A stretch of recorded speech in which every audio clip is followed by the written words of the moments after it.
Muito obrigado por se juntar a nós. Certifique-se de que está inscrito no World Affairs in Context, no Substack ou no Patreon para ter acesso a mais conteúdo exclusivo. Basta seguir os links na descrição do vídeo abaixo para se conectar. Leva apenas 1 segundo para se inscrever. Eu adoraria muito ver você por lá. Aqui está o que acabou de acontecer com o ouro e a prata. E por que isso não foi exatamente uma correção normal? Você deve se lembrar que há alguns dias, em 30 de janeiro, o mercado de metais preciosos passou por uma das quedas mais violentas da história moderna. E sim, isso aconteceu há alguns dias, mas tenho visto bastante desinformação sobre o evento e as razões por trás dele.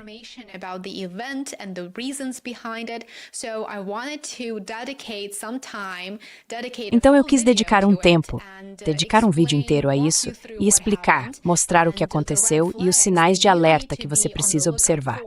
O ouro caiu 9% em uma única sessão naquele dia, passando de cerca de 5.390 a onça para pouco menos de 4.900.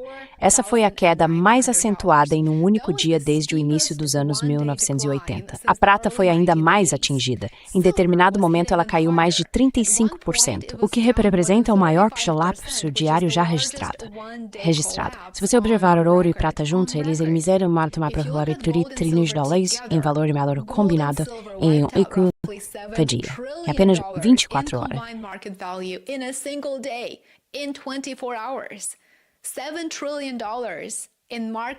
7 trilhões de dólares em valor de mercado desapareceram em 24 horas.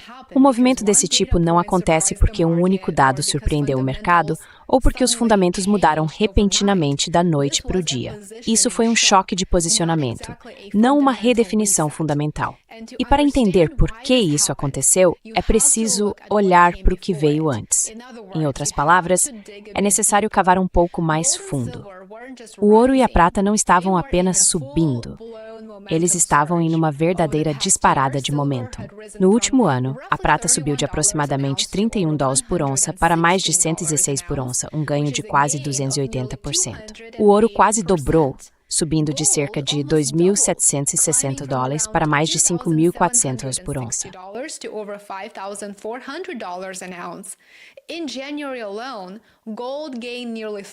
Somente em janeiro, o ouro subiu quase 30% e a prata disparou quase 70%. No final do mês, ambos os mercados estavam extremamente sobrecomprados. E é aqui que você precisa começar a prestar atenção. Eles estavam lotados de posições especulativas e sustentados por um sentimento cada vez mais eufórico. Lembra daqueles vídeos que tentam convencer você de que o ouro vai substituir o dólar americano? Pois bem, isso é uma ótima tática de vendas. Funciona muito bem. Algumas pessoas ganham milhões com isso, mas outras acabam ficando prejuízo.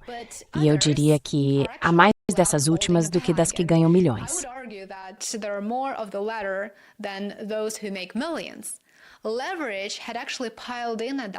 A alavancagem já havia se acumulado naquele momento, justamente quando tantas pessoas tentavam comprar ouro porque achavam que ficariam ricas, ou que isso seria uma forma de obter um lucro substancial. Operadores de momento estavam atrás de ganhos rápidos, e o volume de ordens de stop-loss estava fortemente concentrado. Esse é exatamente o cenário para uma reversão violenta. O que não é surpreendente e que deve ser visto como um grande sinal de alerta é que, apesar dessas realidades financeiras, o catalisador imediato não foi financeiro, foi político. Tudo remonta a Washington. A designação surpresa de Kevin Warsh como próximo presidente do Federal Reserve foi interpretada como uma guinada mais rígida na política monetária.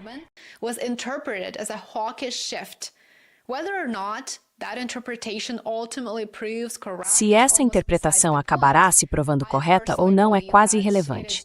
Pessoalmente, acredito que não, porque não acho que haverá qualquer tipo de revolução na política do Federal Reserve. Expliquei minha posição e as razões por trás dela em detalhes em um vídeo recente no meu canal. O que importava naquele momento era que isso parecia reduzir o risco político e de política econômica percebido, ao menos temporariamente.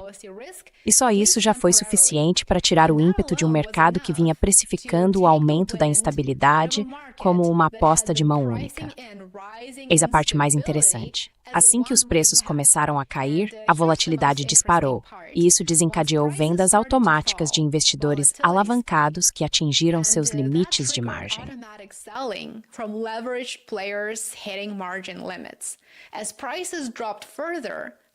À medida que os preços caíram ainda mais, os stop losses foram acionados, o que levou a chamadas de margem, resultando em liquidações forçadas que aceleraram o movimento. A liquidez desapareceu justamente quando todos mais precisavam dela. E é isso que os analistas querem dizer quando afirmam que foi um evento de liquidez, porque realmente foi. O mais importante é que nada quebrou fundamentalmente. Os dados de inflação não desabaram de repente, não melhoraram, não pioraram. As expectativas de política monetária também não se inverteram da noite para o dia. Os bancos centrais não anunciaram que estavam se desfazendo do ouro. Essa é a lição desconfortável aqui. O ouro e a prata não falharam como portos seguros, falharam como operações excessivamente compradas, como ativos supervalorizados. Em outras palavras, quando muitos investidores entram na mesma operação, digamos em qualquer ativo, na verdade, ele se torna vulnerável.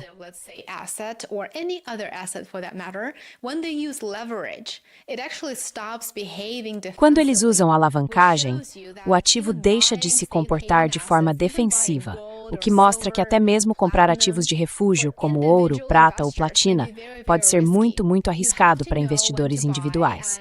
É preciso saber quando comprar, e se você seguir aqueles especialistas supervalorizados que continuam promovendo o ouro, independentemente do que aconteça, pode acabar perdendo boa parte do seu dinheiro suado, enquanto eles lucram com você comprando a próxima crise imaginária. Agora, outra pergunta a se fazer aqui seria: o mercado de alta do ouro pode realmente continuar? E a resposta honesta é que, com base em tudo que tenho lido, depende. Essa é a resposta. Depende. Vamos olhar para os dois lados. No lado otimista, se os bancos centrais continuarem comprando ouro em níveis bastante agressivos como têm feito, isso é claramente muito bom.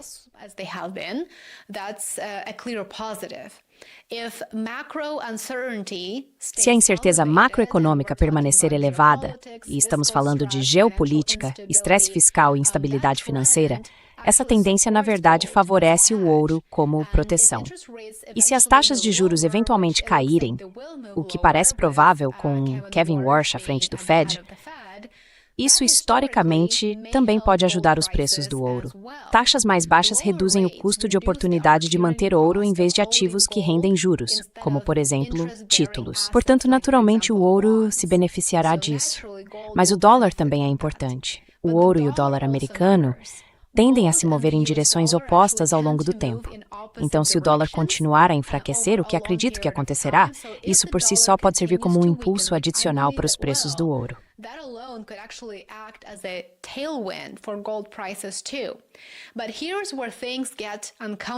Mas é aqui que as coisas ficam desconfortáveis, e você precisa prestar atenção. O ouro não é exatamente um ativo para ficar rico rapidamente. Eu sei que é assim que ele tem sido apresentado, mas não é. O ouro não é mais barato. Pesquisas indicam que os preços do ouro tendem a retornar à média ao longo do tempo. Quando o ouro é negociado muito acima de sua média ajustada pela inflação, os retornos futuros costumam ser decepcionantes. Já vimos esse filme antes. Por exemplo, em 1980, os preços do ouro dispararam para níveis extremos, apenas para serem seguidos por um longo período de desempenho fraco durante a maior parte da década de 1980. O mesmo padrão se repetiu depois que o ouro atingiu o pico em termos reais em agosto de 2011. O que veio depois não foi uma queda rápida, foi um declínio de vários anos entre 2013 e 2015. Hoje, o ouro está novamente sendo negociado próximo de uma máxima histórica.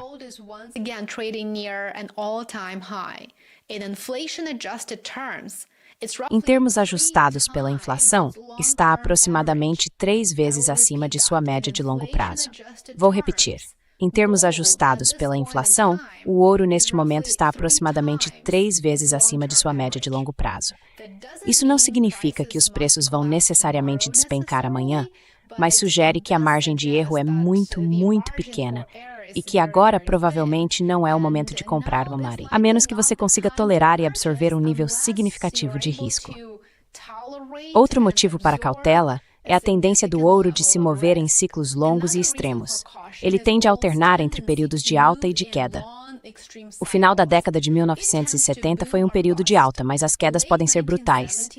Do final dos anos 1080 até o início de 1995, o ouro caiu mais de 17% ao ano, em média.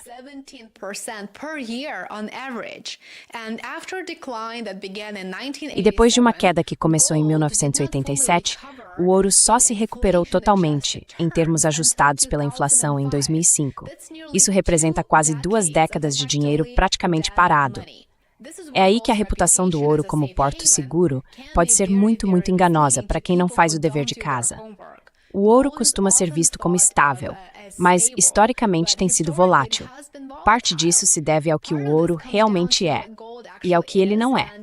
O ouro não gera fluxo de caixa, não paga dividendos, não se valoriza por juros compostos.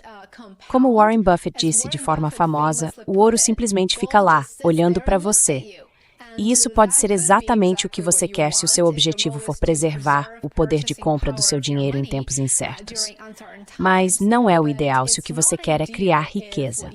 Portanto, dito isso, não estou dizendo para você descartar o ouro.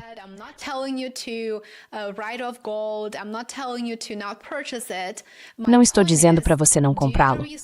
O meu ponto é: faça sua pesquisa, faça sua lição de casa e certifique-se de ajustar tudo com base nas suas circunstâncias pessoais e em quanto risco você realmente consegue absorver.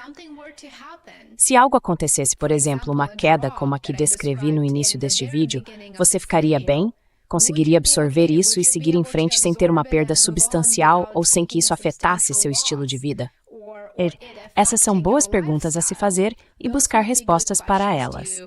Muito obrigado por assistir, espero que este vídeo rápido tenha sido interessante e que você tenha aprendido algo novo com ele. Eu realmente espero que sim. Não se esqueça de curtir, se inscrever e compartilhar se este conteúdo for interessante para você, e eu adoraria te ver amanhã. Cuide-se. Take care.